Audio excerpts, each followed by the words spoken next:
दोस्तों नमस्कार, मैं सुबोध कुमार और आप देख रहे हैं खबर नेशनल टाइम्स। दोस्तों, उत्तर प्रदेश की राजनीति में 2027 का महासंग्राम धीरे धीरे आकार ले रहा है। सभी राजनीतिक दल अपने अपने संगठन को मजबूत करने में जुटे हैं, लेकिन इसी बीच बहुजन समाज पार्टी भी अब पूरी तरह ताकत के साथ मैदान में उतरती दिखाई दे रही है।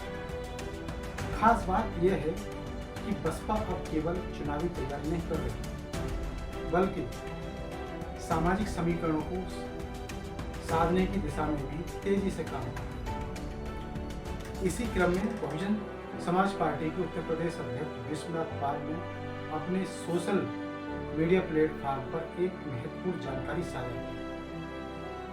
उन्होंने बताया कि दिनांक 17 जून 2026 को जनपद अयोध्या स्थित बहुजन समाज पार्टी के मंडल कार्यालय में ओबीसी भाईचारा संगठन की एक अति महत्वपूर्ण मंडल स्तरीय बैठक आयोजित की गई। इस बैठक में संगठन की मजबूती, सामाजिक सरसता और मिशन 2027 को सफल बनाने को लेकर गंभीर विचार विमर्श किया गया। अब सवाल यह है कि आखिर बसपा का यह ओबीसी कार्ड कितना प्रभावी साबित हो सकता है। क्या बहुजन समाज पार्टी फिर से अपने पुराने सामाजिक गठबंधन को मजबूत करने की दिशा में बढ़ रही है, और क्या 2027 के लिए बसपा कोई नया राजनीतिक समीकरण तैयार कर रही है। दोस्तों, भारतीय राजनीति में ओबीसी यानी अन्य पिछड़ा वर्ग हमेशा से सत्ता की चाबी माना जाता रहा है। उत्तर प्रदेश जैसे विशाल राज्य में ओबीसी वोट बैंक चुनावी नतीजों को पूरी तरह बदलने की क्षमता रखता है। यही कारण है कि हर राजनीतिक दल इस वर्ग को अपने साथ जोड़ने की कोशिश कर रहा है, लेकिन जब बसपा भी इस दिशा में अपनी सक्रियता बढ़ाती नजर आ रही है।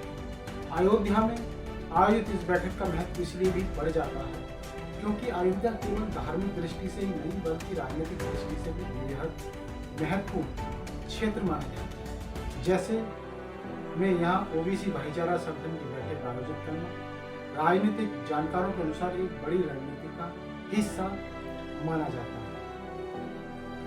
विश्वनाथ पाल लगातार प्रदेश भर में संगठनात्मक बैठकों का सिलसिला चला रहे हैं। बूथ स्तर से लेकर मंडल और जिला स्तर तक पार्टी कार्यकर्ताओं को सक्रिय किया जा रहा है। बसपा का फोकस स्पष्ट दिखाई देता है, संगठन मजबूत करो, सामाजिक आधार बढ़ाओ और 2027 की तैयारी अभी से शुरू करो। राजनीतिक विश्लेषकों का मानना है कि बहुजन समाज पार्टी एक बार फिर अपने बहुजन सामाजिक समीकरण को मजबूत करने का प्रयास कर रही है। दलित, पिछड़ा और अन्य वंचित वर्गों को साथ जोड़कर बसपा अपनी पुरानी राजनीतिक ताकत वापस हासिल करना चाहती है। मायावती की राजनीति हमेशा सामाजिक इंजीनियरिंग के जरिए जानी जाती रही है और अब यही ओबीसी भाईचारा संगठन को सक्रिय किया जा रहा है। तो इसके पीछे निश्चित रूप से एक बड़ी राजनीतिक सोच काम कर रही है। तो उत्तर प्रदेश में जिस दल ने ओबीसी वोटों का विश्वास जीता, सत्ता की राह उसके लिए आसान हो सकती है।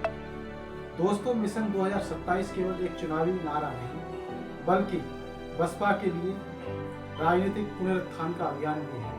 माना जाता रहा है पिछले कुछ चुनावों में अपेक्षित सफलता न मिलने के बाद पार्टी अब नए जोश और नई रणनीति के साथ मैदान में उतर रही है। सवाल यह भी उठता है कि क्या बसपा की यह रणनीति समाजवादी पार्टी और भारतीय जनता पार्टी दोनों के लिए चुनौती बन सकती है। क्या ओबीसी वर्ग में बढ़ती सक्रियता विपक्षी दलों की चिंताएं बढ़ा सकती है। इन सवालों के जवाब आने वाला समय देगा, लेकिन इतना जरूर है कि उत्तर प्रदेश की राजनीति में हलचल तेज हो चुकी है। अयोध्या की इस बैठक में सामाजिक सरसता पर भी विशेष जोर दिया गया। यह संदेश देने की कोशिश की गई कि समाज के सभी वर्गों को साथ लेकर भी मजबूत राजनीति और सामाजिक परिवर्तन संभव है। बसपा लगातार यह संदेश देती रही है कि उसका संघर्ष सामाजिक न्याय और बराबरी के अधिकारों के लिए। अब देखने वाली बात यह होगी कि संगठनात्मक स्तर पर चल रही ये बैठकों का असर जमीन पर कितना दिखाई देता है। क्या कार्यकर्ता नए उत्साह के साथ पार्टी को मजबूत करेंगे? क्या ओबीसी समाज में बसपा की बैठक पहले से ज़्यादा मजबूत होगी? और सबसे बड़ा सवाल, क्या मिशन 2027 में बसपा का कोई बड़ा राजनीतिक चमत्कार कर पाएगी? बसपा कोई बड़ा, फिलहाल इतना तय है कि उत्तर प्रदेश की राजनीति में शतरंज की बिसात बिछ चुकी है। हर दल अपनी चाल चल रहा है और हर नेता अपने सामाजिक समीकरण मजबूत करने में जुटा है। ऐसे में बहुजन समाज पार्टी की यह सक्रियता आने वाले दिनों में राजनीतिक चर्चाओं का बड़ा विषय बन सकती है। आपकी राय यह क्या है? क्या बसपा का ओबीसी भाईचारा अभियान मिशन 2027 में गेम चेंजर साबित होगा? क्या विश्वनाथ पाल की संगठनात्मक रणनीति पार्टी में अपनी राय हमें कमेंट बॉक्स में जरूर बताएं। अगर आपको हमारा यह विश्लेषण पसंद आया हो तो वीडियो को लाइक करें, चैनल खबर नेशनल टाइम्स को सब्सक्राइब करें और बेल आइकन जरूर दबाएं ताकि राजनीति की हर बड़ी खबर सबसे पहले आप तक पहुंचे। तो फिर आऊँगा एक नई और बड़ी खबर के साथ, तब तक के लिए दीजिए इजाजत। धन्यवाद, नमस्कार, जय हिंद, जय भारत, जय श्री राम।